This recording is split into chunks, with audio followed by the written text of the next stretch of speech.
Hey everyone, Adam here. Really excited to be with you again today. And today we're going to be continuing talking about systems and processes. Whereas the last videos we talked about internal processes, today we're going to be talking about external processes. And what I mean by that is clients. You love them, you hate them, but you can't live without them. You know what I mean? So what we're going to be doing, I don't know why I said that. What we're going to be doing is really talking about how to build a relationship and do it properly and documented in a way that is not only professional, but it protects you and also will protect the client, and it creates a lot of clarity across the board. So this is a two-parter when we talk about clients. The first part is going to be onboarding, what you need to do. It's going to be a lot of legal stuff, but really, really important things that don't skip. Don't skip this video. Watch this video to the end. Like this video as well if you want to do so. But really, this is something that I see time and time again. People do goodwill. People do handshake deals. This is at a detriment to you and the client. It's not about respect or trust. It's about putting things in writing for extra clarity and people agreeing to that. So your assumptions of what they think you're doing and their assumptions of what they think you're doing, they are clarified and they're together and they're clearly defined. So the second part of this video, we'll get to it, and you can watch that one at a later date if you wish. But we're going to be talking and then working with a client. So once they become a client, what do you need to do to continue to reinforce and work with them along the way? So starting out today, onboarding client, you're super pumped. You went through the lead, you got a sale. You're already, you're finalizing the details. You're about to send them, that welcome onboarding email, or you're about to start working with them. And I'm not going to be like, stop, right? Stop. Have you done these things? Number one, don't assume anything. Don't assume that they know what you're doing. Don't assume that they're going to pay you. Don't assume that you are on the same page of the scope of work. Scope creep is something that can kill businesses, can kill projects, can completely change your life and give you, honest to goodness, horrible amount of work if you do not define this. Mistake number one right there is don't assume anything. If you assume it, you have to put it in writing. Document everything. So now, when you are going through that lead process and you're selling people, you've probably said things to them of what you can do, what you're going to be doing, trying to sell them on the website or on the branding or whatever digital service you offer, right? Review that again. Make sure you combine everything that you've said and the price point you're going to set it at into a contract. The contract should be legally binding. Talk to a lawyer. Go on legal Zoom. Do what you need to do.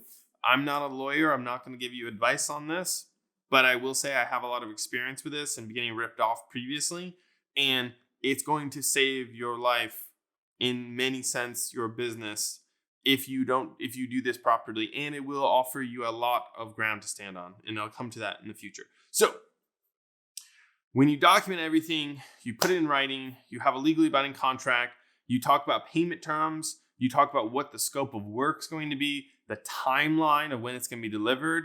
There's nothing worse than having a client pay a down payment and then ghost you. And then they come back 2 months later and they want to do the same.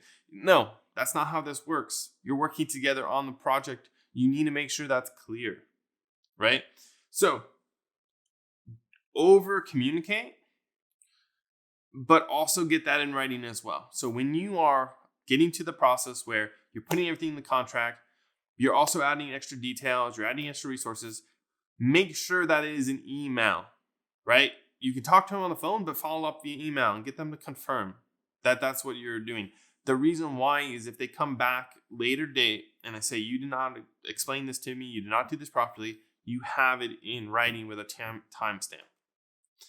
I'm not saying that people are out there to screw you over. I'm not saying that you're going to have people who are looking for these loopholes, but it does happen, and it happens to everyone on at least one occasion. And it's not because people are necessarily bad. It's just because of situations. Situations change. Some people who are in a great financial position at the moment want to start a project. Something might happen in personal, might say I'm in the business, and all of a sudden they're distracted. And you have to be able to bring that priority back. And now there's a consideration here. You might be able to pause the contract, but you need to be able to have that clause clearly stated in the contract, and you have to have a stipulation of how that will work, if it does work, and how that keeps going forward. Maybe you don't pause your billing terms. Maybe you keep billing them, but you can have them come back and you can finish that work at a later date, so therefore it doesn't disrupt your cash flow.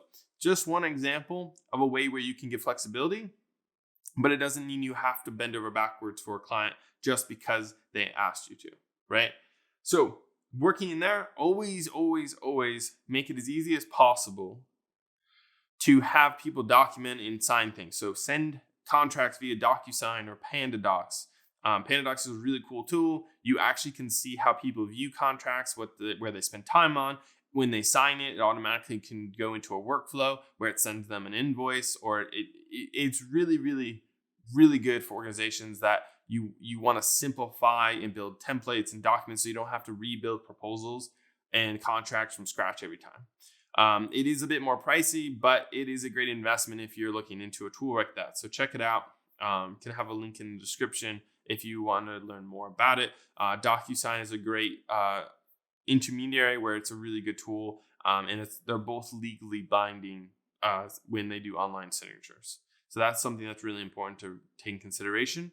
When you're doing that, the reason why is one of the biggest things. You send a PDF over, they're going to review it, but how long does it take for clients to send it back? Now they could sign it electronically, but the likelihood that they might print it or they might go somewhere else and then they have to like print it out and just send you back the signed page, just the one page, but then you have to put that into a PDF to make it fit. It gets complicated, and there's no real timestamp there besides the email. Whereas in pandadocs, you actually get a digital certificate that shows you all the details of when it was signed, how it was signed, and things like that. There's a lot of benefits to having that comfort and surety, and it's just a little more professional, just to be honest with you. So when you have that signed contract in hand, you need to make sure that you send an email to your clients after that's signed, and you give them the payment schedule, you give them the timeline of the project. These details should already be in the contract, but you're highlighting these in a welcome email saying, hey, I'm so happy, sign the contract, welcome aboard, we're really excited to work with you, pump it up, get really pumped for them, and we're going to be doing the best project with you, we're going to be doing awesome work, and here's some things I just want to make sure we reiterate or over-communicate a little bit that is very clear, that your down payment has been paid, but your next due date is this date. Here's the next important deliverable you're going to have. We need this information from you by this date, and here is the final result, or here's the date we're going to be producing the final product, right? That is going to be critical so that they agree. They're like, oh, this is great. Thank you for this reconfirmation. We're really looking forward to working with you as well. And you can start everything off on a very clear first step. Let me just recap here quickly. Number one, get everything in writing. Stop before you sign, before you jump into the work. Don't assume anything. Document everything. Over communicate to the point of it's almost excessive. But again, clients are busy. People who are running a business, they get distracted. You have to bring them back again and again to this. So it might seem a little bit redundant on your part, but trust me, reinforcing it on their part is going to pay off in the long run. Make sure you're using a tool like DocuSign or pandadocs to sign contracts, get everything in writing. Make sure you send a welcome email with most important information, especially payment terms, timeline, deliverables, really important dates. Also, how to pay is going to be really, really important. If you don't have like an automated workflow that sends an invoice, if you're using QuickBooks or Stripe or anything that collects online invoices, which I'd highly recommend, you can check out previous videos about doing that. My recommendation there is do something to make it easy as possible for people to pay by credit card or by bank transfer, or to get you paid as fast as they can. The less steps, the less complications people have to go through, the easier.